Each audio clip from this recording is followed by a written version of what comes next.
para a gente não cair nesse engano do pecado, que é o de afastar-se do Deus vivo. E esse é um texto muito importante, porque é uma exortação, né? É um pedido para a comunidade de fé tomar cuidado com esse tipo de pecado. E é interessante como que a gente, às vezes, quando vai falar de pecado, né? E é uma crítica que quem prega o Evangelho da Graça sempre tem que ouvir, assim, não, mas você tem que falar mais sobre o pecado, né? E o pecado e o arrependimento, a gente quer sempre ali um condicionamento, um adestramento religioso, né? Uma lista de coisas. E pecado é algo extremamente complexo nas Escrituras, né? Inclusive, a própria definição do conceito de pecado, que vem do grego hamartia, que significa errar o alvo. E como que a gente pode errar, né? Sempre, né?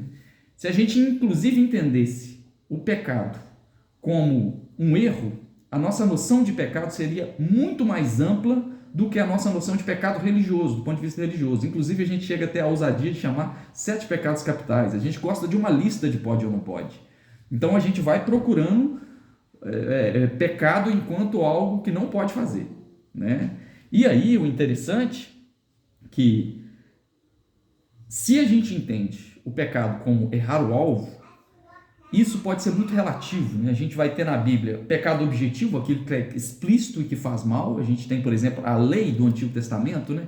O Antigo Testamento é dividido entre Torá, que é a lei, os livros dos profetas e os livros de sabedoria, que é a Tanakh, né? Os judeus chamam de Tanakh. Torá, Nebiim, Ketubim, Tanakh, né? Que é lei, profetas e escritos, sabe, de sabedoria. Ali você tem, na Torá, especialmente, você tem aquilo que não se deve fazer, a noção de pecado. Isso aqui é pecado. É errar se você fazer isso.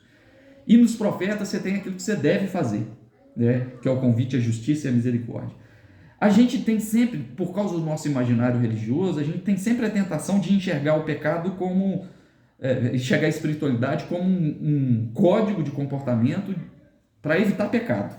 E que não é de todo ruim, né? Se você tem que ter autocrítica em muita coisa. Só que reduzir o conceito de pecado a isso, apenas uma lista de coisas que pode ou não pode, ainda é muito infantil, né? É muito pequeno ainda, é muito reducionista. E por que eu estou dizendo isso? Porque quando eu entendo o pecado sendo algo que não é só objetivo, ele pode ser subjetivo, ele pode ser relativo, ele pode ser coletivo.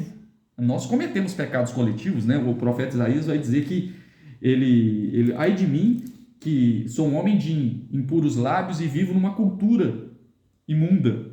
Nós somos de uma cultura, assim, que negligencia, oprime o órfão, a viúva, promove desigualdade, e a gente lidar com isso com muita naturalidade, né? Muita naturalidade, pecados graves do ponto de vista estrutural, e é pecado, mas esse não é o pecado que a gente preocupa. A gente preocupa com o pecado da lista de coisas de pode ou não pode. E aí, se eu entender pecado como um erro, a minha lista vai ampliar, né? Por exemplo, um pai que combina com o filho que vai buscar o filho depois da escola e esquece do filho, ou deixa o filho esperar por muito tempo, ferindo a paciência do filho, isso é um pecado, né? É um erro, mas para a gente não é tão pecado como um pecado religioso. Então a gente comete inúmeros erros que é pecado nesse sentido. Então, reduzir o conceito de santidade à presunção de achar que eu não estou cometendo uma lista de pecados é muito vaidade da nossa parte. É um erro, é um pecado. É por isso que o apóstolo João vai dizer que aquele que diz não ter pecado é mentiroso. E o amor do Pai não está nele. Em outras palavras, nós somos seres caídos e a gente erra o tempo inteiro. Agora, existe um pecado grave, né? Hoje a gente está falando de pecado. Existe um pecado grave que é o pecado de afastar-se de Deus.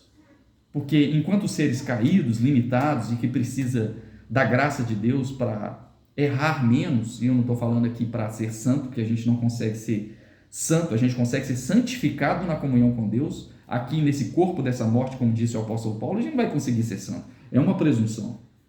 O que não significa nem de longe achar assim, já que eu não preciso ser santo, então azar. Então você vai se autodestruir, né? Porque o salário do pecado é o quê? Como disse o apóstolo Paulo, crente gosta desse texto. O salário do pecado é a morte. E a morte em tudo. Você vai ser um péssimo vizinho, você vai matar a relação com seu vizinho. Você vai ser um péssimo pai, você vai matar a relação com seus familiares. Você vai ser um péssimo cuidador, mordomo do seu corpo, você vai se autodestruir. O salário do pecado é a morte, morte em suas muitas facetas. Então, por que eu estou dizendo isso? Porque existe esse pecado grave, que é o que o autor de Hebreus vai dizer aqui, que é o de afastar-se de Deus, e ele é a nossa fonte de vida. E esse é um pecado, esse pecado da incredulidade é um pecado religioso, que ele vai dizer aqui.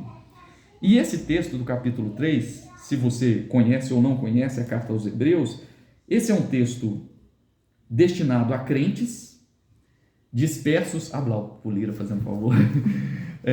A gente tem um texto destinado a cristãos. Eu gosto do destinatário dele. Primeiro que a gente não sabe quem escreveu a carta aos Hebreus. Lutero acredita que pode ter sido ou Barnabé ou Apolo. Muitos vão atribuir a Paulo, apesar de que o grego aqui do texto de Hebreus é um pouco diferente. Ele é tão rico quanto o de Paulo, mas ele é um pouco diferente. Ou alguns vão dizer que talvez pode ter sido escrito por uma mulher, seria uma grata surpresa, né? A gente está falando de uma cultura, a Bíblia é filha do seu tempo, onde a mulher mal era alfabetizada. Você imagina Priscila escrevendo a carta aos Hebreus, como que seria muito interessante. Agora, conjectura, né? Cravar também que foi uma mulher que escreveu é muito improvável, né?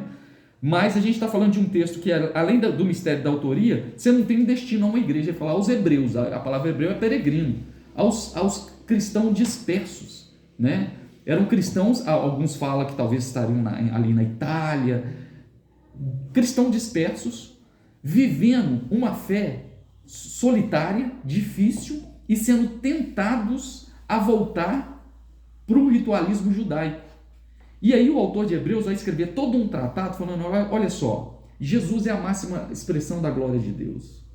Se o ministério de Moisés foi poderoso, quanto mais o do Filho. E eu digo, aí ele faz todo um tratado. É um texto riquíssimo, com pouquíssimas pregações, porque é um texto muito teológico, né? Pouquíssimas pregações a gente ouve na carta aos Hebreus. E ele vai falar no primeiro momento que Jesus ele é superior aos anjos. E aí a gente está falando de uma cultura religiosa ali, onde tinha o gnosticismo, que tinha culto aos anjos, né? Então ele vai responder, olha, Jesus é superior aos anjos, Jesus é superior a Moisés, o sacerdócio de Jesus é superior ao sacerdote de Levi, porque a sua ordem é anterior ao de Levi, né? Dos levitas, ele é da ordem de Melquisedeque, que antecede. O seu testamento, ele não é baseado em Sinai, no Sinai, que foi o Antigo Testamento, onde foi entregue o Decálogo. Ele é em Sião, onde é a cruz de Jerusalém. Então ele vai fazendo um tratado com uma riqueza maravilhosa e convidando os hebreus a falar assim, olha gente, olha para Jesus. Eu sei que está disperso, que vocês estão sendo assediados para voltar para o ritualismo judaico, mas olha para Jesus para não perder a fé. E tome cuidado com o coração incrédulo, porque às vezes a gente ouve as palavras de Jesus e às vezes a gente não guarda e erra no coração. E aí ele vai falar desse pecado perigoso, que é o pecado da incredulidade. E aí eu gostaria de ler o capítulo 3, ele não é grande, o capítulo 3 tem apenas 19 versículos, e à medida que eu for lendo eu vou mastigando, mas basicamente esses capítulos iniciais ele está falando da obra de Jesus, que é superior a qualquer experiência religiosa que eles conheciam, ou uma experiência religiosa baseada no culto aos anjos, ou o próprio judaísmo, ou Moisés. Jesus é superior a isso tudo. E por que isso é importante para eles? Que eles estão numa época onde eles estão em crise de identidade religiosa. Eles estão dispersos, eles estão sem igreja provavelmente, ou se reunindo em pequenos grupos. Eles falam assim, olha, vocês estão sendo assediados a voltar para a religião, mas aqui, fica firme.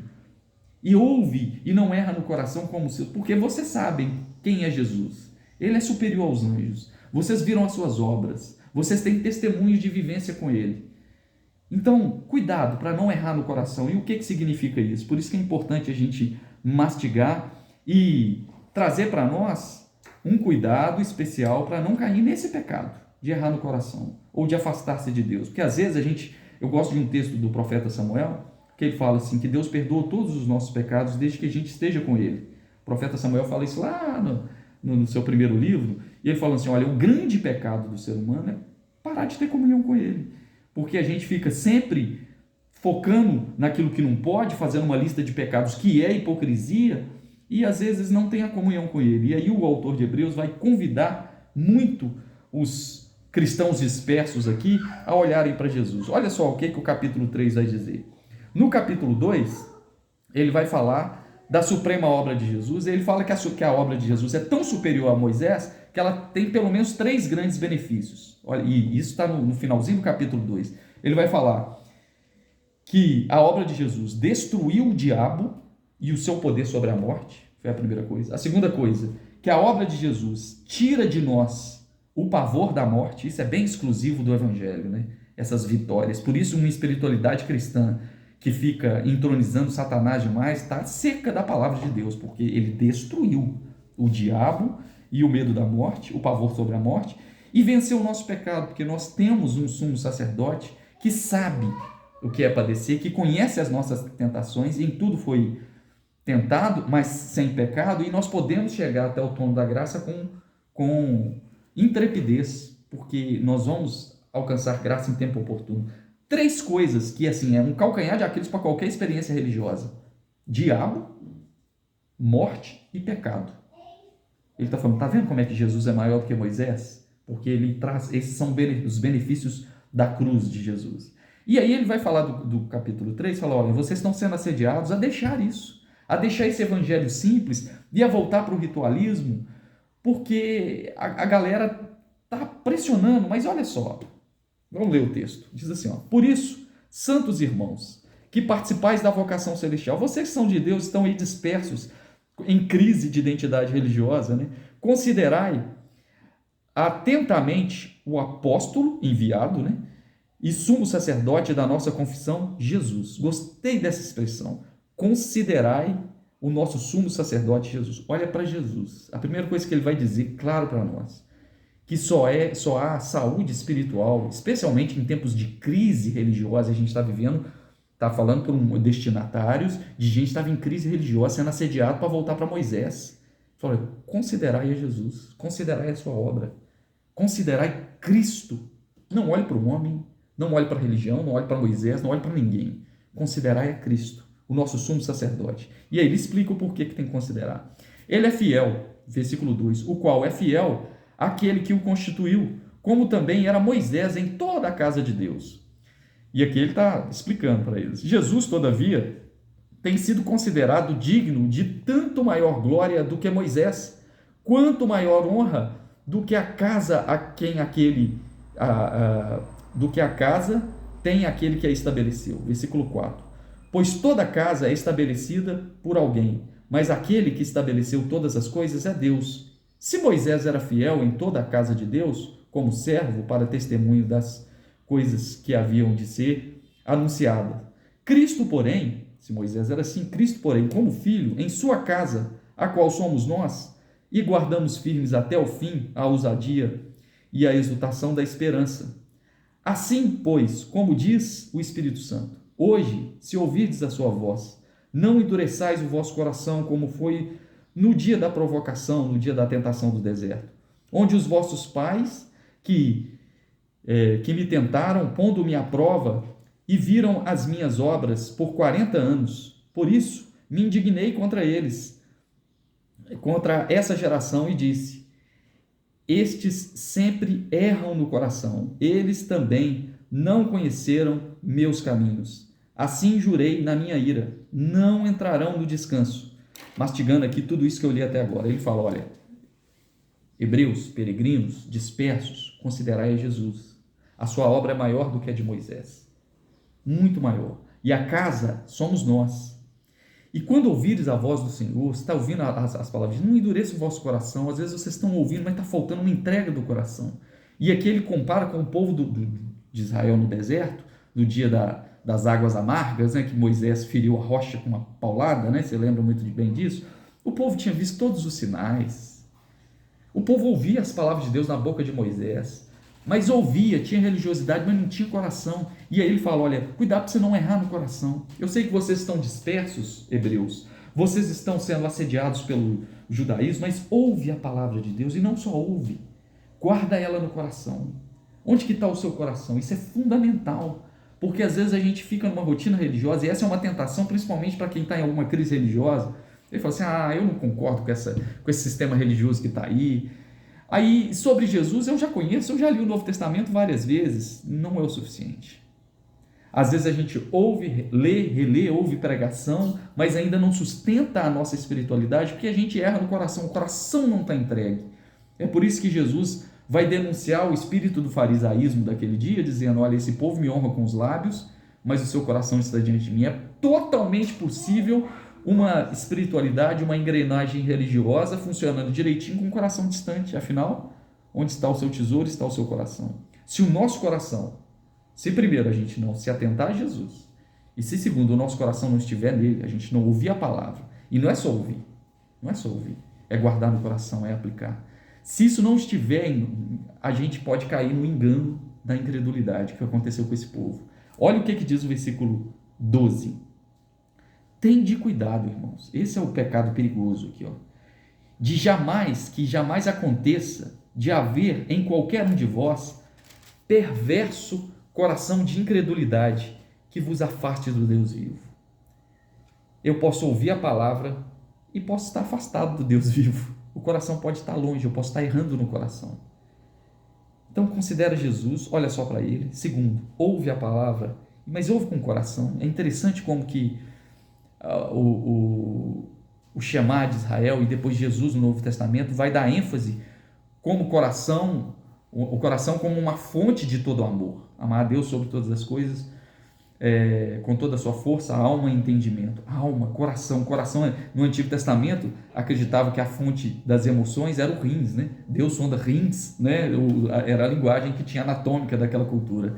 A gente sabe que o coração é a fonte de todo o amor, e o coração tem que estar nele. Porque você pode estar numa dispersão religiosa, ouvindo, mas o coração ainda é insensível. E quando o coração está insensível, você pode cair num perigo muito grande, que é a incredulidade dos crentes. É onde você se afasta do Deus e você cai num agnosticismo. O que aconteceu com a Europa, né? A Europa pós-cristã. Você vai cair num ateísmo. Ah, mas eu conheço. Peraí, você conhece, beleza. Não, mas eu já li, ouvi, beleza. Mas e o coração? Está nele? E é sutil esse pecado da incredulidade, de afastar-se do Deus vivo.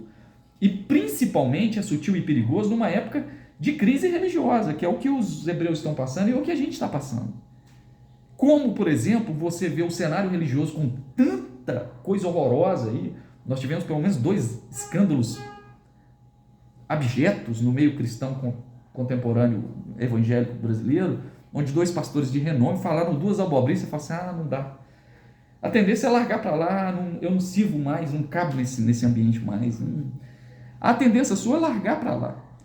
Só que a gente muitas vezes, nessa crise, a gente tem até as nossas razões de não compactuar com isso, mas Jesus é diferente disso, né? A gente tem que saber fazer a diferenciação entre a religião e Jesus, entre o evangelho e a cristandade, né? Essa é uma expressão era muito comum na Idade Média, né? E era difícil para Lutero, né? Porque Lutero surge no meio cristão, dentro do cristianismo que era único, católico único, universal, a palavra católico significa universal, e aí para ele diferenciar o cristianismo puro, simples e verdadeiro do falso cristianismo, ou do cristianismo cultural, ele chamou de cristandade, né? Que era o cristianismo sem identificação com Cristo. E às vezes a gente vive crises como os hebreus estão vivendo, e aí no caso deles eles estavam sendo assediados para voltar para o judaísmo. A gente vive crises que você fala assim: olha, não dá para compactuar com essa cristandade. Só que aí, em não compactuando com a cristandade, a gente tem que tomar cuidado para o coração não azedar, não errar no coração e não considerar mais Jesus, e não considerar mais a fé, a vida comunitária. Está vendo como é que é perigoso? E é onde cai o agnosticismo cristão. O cara continua crendo em Jesus, mas aí acabou a espiritualidade. Esse pecado é gravíssimo. Esse pecado é muito mais importante do que, esses pecados morais da lista, porque esse pecado da lista religiosa ainda está no campo da religião. Porque à medida que eu ando com Deus, tudo isso vai sendo transformado, porque afinal, quem produz, se existe algo a ser bem produzido em mim, não é produzido por mim, é produzido pelo fruto do Espírito. De mim sai o quê? Obra da carne, que são conhecidas. Eu não preciso de uma lista para isso, eu preciso ter espelho, preciso de olhar para mim, para dentro de mim, né? Como disse C.S. Lewis, né? Se eu não sou o maior pecador que eu conheço, eu estou enganado de mim mesmo. Então, Por que eu estou dizendo isso tudo? Porque esse é um pecado sutil, principalmente em crise religiosa. Quando você fala, vou largar para lá. E aí a gente pode errar no coração. Né? É aquela expressão, né, que o pessoal falava, né? Na tentativa de jogar água suja, quando a gente lava um bebê, a gente joga o bebê junto. Né? Tá, peraí, mas tem evangelho no meio disso. Eu tenho uma fé cristã que eu tenho que prevalecer. Não é porque o que eu vejo como cristandade hoje me escandaliza, me causa resistência. E aí, o texto vai continuar, então, versículo 12. Tende cuidado, irmãos, para que jamais aconteça de haver em qualquer de vós perverso coração, de incredulidade, que vos afaste do Deus vivo. Pelo contrário, exortai-vos mutuamente. O que a gente está fazendo aqui hoje? Exortando mutuamente, sendo igreja, cada dia, durante o tempo que se chama hoje. Não deixa para depois. Esse eu falo isso com muita propriedade, porque eu estudei o fenômeno dos desigrejados, né? Foi a minha tese de mestrado, e entre os desigrejados, eu lá na minha dissertação, eu falei sobre 3 tipos, né? Tem os desigrejados feridos pelas religiões, pelas instituições religiosas, e aí ele sai da igreja, porque é claro, está um ambiente tóxico, não dá para ficar no lugar que você está sendo abusado, né? O segundo grupo de desigrejados que eu estudei foi aqueles que querem buscar algo a mais, que aquela experiência religiosa não está nutrindo isso mais. Hoje a gente tem uma crise de púlpito muito grande.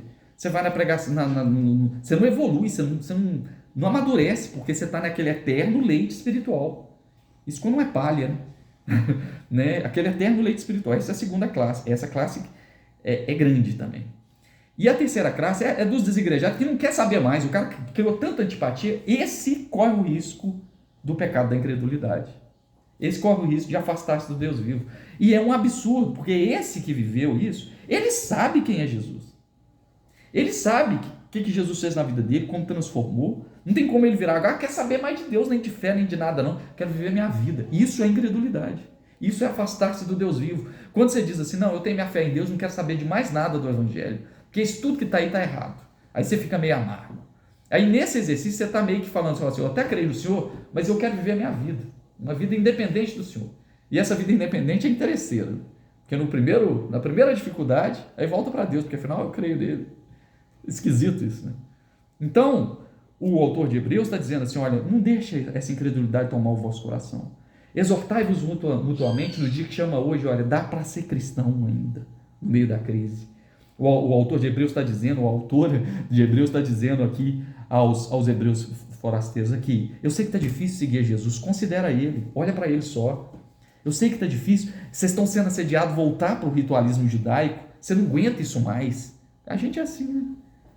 Não, se eu falar, não mexer com isso mais não. É muito mais fácil, vou largar para lá, viver uma identificação com o evangelho só filosófica. Mas o autor de Hebreus está dizendo, no dia chamado hoje, exortai-vos mutuamente. Versículo 14. Versículo 13. Pelo contrário, exortai-vos mutuamente no dia chamado durante o tempo que se chama hoje, a fim de que nenhum de vós seja endurecidos pelo engano do pecado. Olha o engano do pecado aí. A incredulidade, que é a idolatria, né? Quando eu falo que eu não preciso de Deus, eu sou o meu Deus. Então, incredulidade não tem nada a ver com ateísmo. A galera fica com raiva do ateu. A maioria do ateísmo que a gente tem hoje é o ateísmo de reação. Reação a Deus, não reação à caricatura que fizeram de Deus. Eu adoro conversar com um ateu, porque ele está coberto de razão na maioria das vezes. Porque a crítica dele é em relação a essa caricatura. E isso não é incredulidade. Incredulidade que nos afasta do Deus vivo é você comer com Jesus, andar com Jesus, e em nome de um trauma religioso largar tudo para lá. E esse pecado é perigoso. Né? Depois eles falam que a gente não prega sobre o pecado. Tá aí, ó. Né? Então, porque nós temos, versículo 14, temos tornado participantes de Cristo. E se de fato guardamos firmes até o fim a confiança desde o princípio que tivemos, em outras palavras, olha, você sabe que você andou com Jesus. Jesus se transformou. Eu sei quem é Jesus, ele faz sinais, como que eu vou deixar e vou ignorar isso? Não tem como ignorar isso. Né? Mantenha a confiança até o fim, desde o começo. Enquanto se diz, hoje se ouvires a voz do Senhor, não endureça o vosso coração, como foi no dia da provocação. Então você está ouvindo a palavra de Deus, guarda ela no coração, não endurece, né? Em nome do cenário religioso crítico, não endurece seu coração. Ora, quais os que têm... não, pode ficar até aqui, que aqui ele só conclui. É só para tomar cuidado com o pecado da incredulidade. Então nós temos dois cenários, e eu queria aplicar, né? O cenário dos hebreus é esse. Hebreus forasteiros, em crise religiosa, sendo tentados a voltar para o ritualismo judaico. Nós temos o nosso cenário, às vezes dispersos, às vezes desigrejados, às vezes em crise com o sistema religioso vingente, que a gente pode chamar de cristandade, e o autor de Hebreus está falando assim, olha, toma cuidado, para em nome da incredulidade e da cristandade, você deixar de crer em Jesus. É isso. Esse pecado é sério, que vos afaste do Deus vivo. Você não quer saber de igreja mais não, mas nessa de não querer saber da igreja, você também não quer ouvir mais a voz de Deus. Nessa de não querer saber mais de igreja, você também não quer guardar ela no coração. E aí eu queria deixar 3 conselhos que a gente já mastigou aqui, para a gente não cair no engano do pecado da incredulidade, que é um pecado gravíssimo. De deixar para lá, de afastar-se do Deus vivo. Você pode ter todas as suas queixas contra o sistema religioso, mas não contra Deus. Porque você conhece desde o princípio, você viu como o povo de Israel viu o mar abrir, os sinais, as maravilhas. E aí, o primeiro conselho que eu diria para um desigrejado, alguém que está em crise, olha, não tire os olhos de Jesus. Seu compromisso é com Jesus. Não tire os olhos. O texto começa no capítulo 3, diz assim, considerai atentamente o nosso sumo sacerdote Jesus de Nazaré. Aquele que tem a fé radicada em Jesus, disse o apóstolo Paulo lá, nele radicados, esse permanece firme até o fim, na exultação da vossa esperança. E a gente precisa disso. Por que é isso? Isso é importante. Porque às vezes você vê um sistema religioso mais Moisés do que Jesus. É o que acontecia com os hebreus, que não consegue. Eu estava dando uma aula essa semana e eu fiquei chocado com a aula que eu dei, né? E eu lembrando como que o cristianismo às vezes não apresenta Jesus para a cultura geral. Eu estava lá dando aula sobre as 5 grandes religiões mundiais, em ordem decrescente. Estava dando uma introdução para os alunos do 8º ano. Falou, gente, cristianismo, islamismo, depois é hinduísmo, depois é budismo e depois judaísmo. Aí você tem ali 3 bilhões, 1,6 bilhões, 1 bilhão. Aí na hora que eu faço esse panel, os meninos não têm noção dessa questão religiosa, é importante saber disso, porque do ponto de vista cultural você enxerga o mundo, cultura e religião andam junto. E aí eu estava falando com eles que as 3 religiões chamadas abraâmicas, ou religiões do livro, elas têm o pós-morte baseado em céu e inferno. O que é céu e inferno a gente não sabe, né? Se é cortar cordeirinho ou se é o capitão lá com o tridente no caldeirão, a gente não sabe o que é, né? Isso são imagens religiosas. Mas o que se sabe é estar com Deus ou estar sem Deus. Enquanto eu estava falando isso, eu estava querendo dizer que as outras religiões orientais, o pós-morte não é céu e inferno, é reencarnação. Hinduísmo e budismo. E isso muda muito a forma de enxergar o sagrado nas culturas. Onde que eu estou querendo chegar? Que o simples fato de eu ter explicado, falado no quadro assim, sobre céu e inferno, eu vi que uma aluna ficou muito temente e angustiada. E assim, um comentário corriqueiro da aula. O simples fato de ter escrito céu e inferno no pós-morte, e como muito provavelmente ela se identifica numa cultura cristã, eu vi que ela lacrimejou os olhos e ficou preocupada e levantou as mãos e falou assim, professor, olha que coisa horrorosa, olha o cristianismo que apresentou para ela, olha como é que falta Jesus Cristo no cristianismo. Eu estou falando de alguém assim, nem sei qual religião que ela é, isso não importa na sala de aula. Aí ela virou, professor, mas será que a pessoa que vai para o inferno ela vai ficar lá para sempre? Com medo do inferno. Eu falei assim, calma. Eu estou falando com uma cristã aterrorizada com a doutrina do inferno. Eu falei assim, calma, minha filha. Deus é um pai que espera o seu filho que aprontou todas, de braços abertos, com anel no dedo e com sapato, para aquele que se arrepende. Deus é amor. Não fica preocupado com isso. Deus é amor. Deus é misericórdia. Porque a gente não apresenta o Jesus Cristo. Na hora eu lembrei da imagem de Jesus sobre o Pai. Quem que é Deus para Jesus? O Pai do filho pródigo. Não é o que manda para o inferno. Samuel, mas você está querendo... Eu não sou secretário da Trindade. Eu anuncio as boas novas da salvação e o ministério da reconciliação. Eu não vou. O Filho do Homem não veio para destruir as almas dos homens, mas para salvá-los. Ah, mas isso parece universalismo. Eu não acredito em universalismo, não. Eu não sei nada sobre o pós-morte. Eu sei daqui e agora. E a minha missão aqui agora é anunciar o Deus revelado, o Deus Pai revelado em Jesus Cristo, que é o Pai do Filho Pródigo. Esse Pai do Filho Pródigo nos livra da teologia do medo medieval, que essa menina estava agoniada na minha aula. E aí eu descansei ela quando eu falei isso. Ela redobrou as emoções. Porque o que há de Cristo na nossa espiritualidade? Pouquíssimo. Pouquíssimo. A gente não considera Jesus Cristo. A gente tem uma espiritualidade mosaica, uma espiritualidade terrorista. Jesus nos nossos dias ia ser visto como um blasfemo que anda com pecadores. É um Deus muito misericordioso. É um Jesus que não ofende a ninguém, né? Considerai a Jesus Cristo. Vivemos uma época de desencanto religioso e reencanto do sagrado. Como exemplo, nós temos a Europa pós-cristã. Nossos olhos têm de estar em Jesus, né? Nossos olhos têm que estar em Jesus. Porque em nome do desencanto religioso, a gente tem que reencantar para Jesus de novo. Essa é a nova forma. Espiritualidade de Jesus é relacionamento. Não é filosofia e mera observância. Isso aqui é interessante, que isso acontece muito com o desigrejado. Ele via Jesus como um legislador, ele observava as leis e tudo mais. Aí ele vê que Jesus é diferente, né? Que é relacionamento. Só que aí ele não quer o relacionamento, ele quer só uma ideia de Jesus. Então a gente fica entre uma observância religiosa legalista e uma ideia abstrata, sem coração, né? Uma filosofia de vida apenas. E aqui a vida, olha, considerar Jesus é um relacionamento com ele. Como que é um relacionamento com ele? Como que eu me relaciono com ele? Com mera observância religiosa? Não. Andando com ele, mantendo comunhão com ele. E dentre essas comunhões, nós temos a comunhão com o próximo que a gente vai citar. Segundo conselho, nosso coração deve estar em Deus. Os israelitas ouviram a voz do Senhor, mas o coração estava distante dele. Eu gostei da expressão que o autor de Hebreus diz assim, ó, no versículo 10, assim, ó, por isso me indignei contra com essa geração e disse, estes sempre erram no coração, eles também não conhecerão meus caminhos. Ele está falando lá dos israelitas que viam os sinais, ouviam a palavra de Deus na boca de Moisés, mas erravam no coração. E a grande questão para quem está com Jesus, seu coração está onde? E principalmente numa geração onde o Jesus vai dizer que onde está o seu tesouro, aí está o seu coração. O que é o mais importante da sua vida? Qual que é o lugar da sacralidade do seu coração?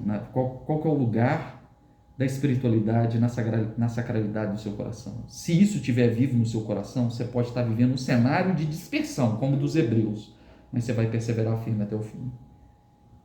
Não é mera observância religiosa. Você pode ouvir e não absorver. Pode ouvir no ouvido, sair no outro e não entrar no coração, né? Então, onde está o seu tesouro, aí está os corações. Às vezes cumprimos regras, ouvimos sermões, guardamos dias e horas sagradas, mas o coração está distante. E aí a gente tem que ver o que é o evangelho para mim. Beleza, concordo com toda a rejeição a essa cristandade que está aí, mas e o evangelho no meu coração? Porque se eu não tiver o coração no evangelho, eu posso cair nesse pecado da incredulidade. Quando eu deixo para lá, eu me afasto do Deus vivo em nome de uma discordância, de uma cristandade que tem lá suas razões para discordar. E é isso que ele está falando para os hebreus. Olha, não deixe seu coração ouvir e não penetrar. E a terceira e última coisa, a vivência comunitária nos ajuda a manter a fé viva. É o que a gente está fazendo aqui. Exortai-vos mutuamente durante o dia chamado hoje. A gente precisa disso aqui. Porque senão, meu irmão, vai cair no pós-cristianismo da Europa. O que aconteceu com a Europa? O desencanto institucional religioso. Catedrais vazias, viraram história. Falta aquela exortação, a vida comunitária para um exortar o outro. Olha, vamos lá, eu preciso disso, eu preciso de uma palavra, eu preciso de caminhar junto com você. Deus deu dons. Não, mas eu não concordo com isso aí, eu vivo minha fé com Jesus. Tá, você vive, mas Jesus, é interessante que Jesus é o cabeça, mas o corpo é a igreja, né? Você precisa do corpo. Deus resolveu ser amado do próximo. Eu preciso dos dons que Deus deu à igreja para ser estimulado, para colocar sede. Às vezes você está sem sede de Deus, está faltando um salzinho da palavra aí na sua boca para você ter mais sede dele. Porque se isso não acontecer, você vai caindo num pecado da incredulidade. Qual? Andou com Deus, converteu, foi transformado, de uma hora para outra parou de ser crente. Não estou falando que parou de ser, né, neurótico religioso, não. Parou de ser discípulo de Jesus, largou para, nossa, tem 200 anos que eu não leio a Bíblia. Nossa, tem 50 anos que eu não oro. Uai, bicho, sua fé pagou, né, meu irmão? Você está caindo num perigo sutil da incredulidade, do engano do pecado. Então o que você vai precisar? Do estímulo da igreja, da comunidade de fé. Fala assim, olha, eu sei que a crise está aí, mas não deixa isso pegar, não. Aquece o seu próprio coração aqui. Exortai-vos mutuamente no dia que chama hoje, é agora. Não deixa para depois, que a gente às vezes fica Isso é muito comum, né? A pessoa que está vivendo uma crise religiosa, né? Ele fica naquele saudosismo, né? Nossa, lá quando eu converti, em 1988, 1994, 97, eu era uma bênção. O dia do evangelho é hoje. Ou então você fala, não, eu vou esperar ajeitar algumas coisas aqui, aí eu sigo. Foi o que aconteceu com o Jesus chamando os discípulos. Tá, deixa primeiro sepultar meu pai e minha mãe, deixa eu casar, deixa eu ver um terreno que eu comprei. Não é hoje, é agora. O dia é chamado hoje. Sem saudosismo e nem procrastinação para depois. Eu posso ouvir hoje? Onde que está meu coração na palavra? De fato, uma palavra de encorajamento. Posso até dizer, não concordo com isso aí, com essa cristandade que está aí. Tudo bem.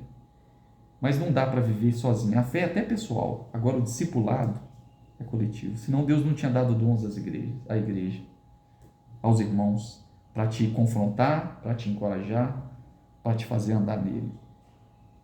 Então, fica para nós essas três coisas. Olhar só para Jesus. Está em crise espiritual? Está em crise religiosa? Está em crise institucional, igual aos hebreus? Considerai atentamente uma espiritualidade radicalmente cristocêntrica. Esse é o crivo. Esse é o cânon, a vara de medir o que é espiritualidade ou não. O que há de Jesus numa espiritualidade ou não. O que há de Jesus numa cristandade ou não. O que há de Jesus num cristianismo ou não. E falta Jesus. Tem muito Moisés, tem muito Elias, e falta Jesus. Então olha só para Jesus. Não olha para homens, não olha para nada. Segunda coisa, onde está seu coração? Mas nosso coração às vezes se distrai com tanta coisa. Distrai com coaching. Cara, seu coração é tomado por uma ansiedade por fazer investimentos e ficar rico. Onde está seu coração, meu irmão? Onde está seu coração? Não está mais na religião, beleza, mas está em Cristo. Não erra no coração. E a terceira e última coisa, a vivência comunitária, a mútua exortação nos ajuda a não cair nesse grave pecado de afastar-se do Deus vivo. Que para nós, pecado é a lista dos 7 pecados capitais. Isso é legalismo. Agora, isso aqui não é legalismo, não. Isso aqui é evangelho. Esse é um pecado que eu tenho que me policiar. O pecado de querer, em nome de Deus, ter independência dele. Não. Tem que guardar ela no coração. Amém? Amém? Vamos orar. É uma palavra confrontadora, mas oportuna, né? Vamos orar.